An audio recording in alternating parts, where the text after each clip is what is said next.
Une valse au crochet en 4 temps, pas très compliqué, car le crochet, c'est simple et c'est fun. Une fois que tu connais la maille serrée et que tu as acquis le geste, tu peux aller sur tous les terrains. Amigurumi, granny, accessoires, vêtements. Sauf que dans le texte, quand tu rencontres des mots comme crocheter sur la maille, par le brin arrière, avec le brin avant, autour de la maille, tu paniques et là tu décroches. Rassure-toi, ça fait toujours ça la première fois. Il va falloir bien respecter les consignes car comme tu le vois ici, si tu ne traduis pas le sur ou le dessous ou le autour comme il faut, chaque point est différent même si ça reste une maille serrée et ton échantillon et surtout tes dimensions seront différentes. Allez, on se détend, on respire, on va décrypter tout ça ensemble. Suis-moi. Oups, ce post est dédicacé pour Noah, c'est sa mamie Martine qui m'a mis un message, elle habite en Nouvelle-Calédonie, à Koumak. Elle pense fort à Noah qui fait ses études vétérinaires à Rouen et qui a débuté le crochet à la fabrique. Elle lui transmet tous ses encouragements à travers ce post pour continuer le crochet. Allez, trucs et astuces au crochet, c'est parti pour la minute crochet. Ici, j'ai crocheté les 4 versions de la maille serrée que je vais vous montrer. On débute par la maille serrée la plus classique. Je pique, vous connaissez déjà, je sors mon fil et je sors dans 2. Je vais chercher ici les 2 brins. Je pique, je sors et je passe dans 2. La maille serrée classique. Le deuxième cas, il s'agit de la maille serrée en travaillant sur le brin arrière. Je vais travailler sur ces mailles qui se trouvent juste ici. Je pique au milieu de ma maille, je vais chercher mon fil et je sors dans 2.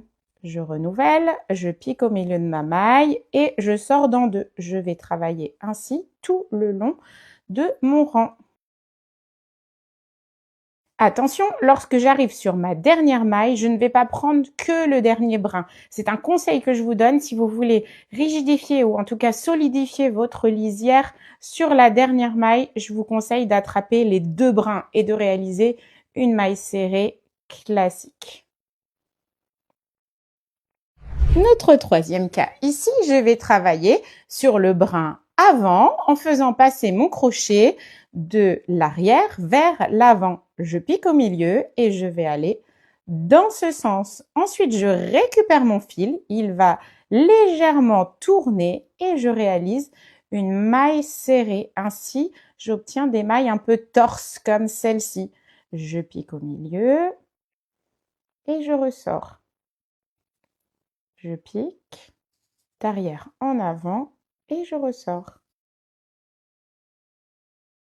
Tout comme la maille prise par le brin arrière, sur ma dernière maille, je vais aller chercher ma maille entière pour rigidifier ma bordure.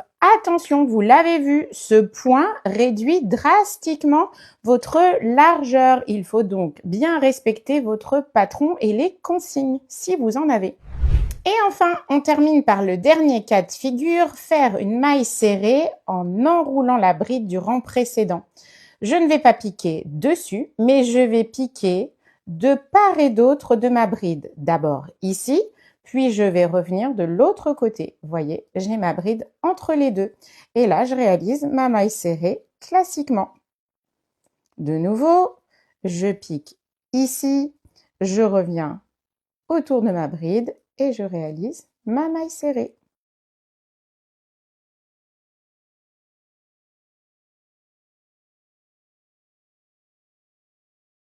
Ce dernier cas de figure en enroulant la maille, je l'aime beaucoup car ça crée un très joli relief. Regardez ici, sur 4 rangs, c'est sympa pour faire des côtes, mais aussi pour avoir un ouvrage bien rigide pour faire un sac. Ça fait un point très sympa. Il peut être réalisé aussi en bicolore, c'est très joli. Alors, vous l'avez vu, mon crochet, pour faire tous ces reliefs, eh bien, il valse avec le vocabulaire qui m'est proposé.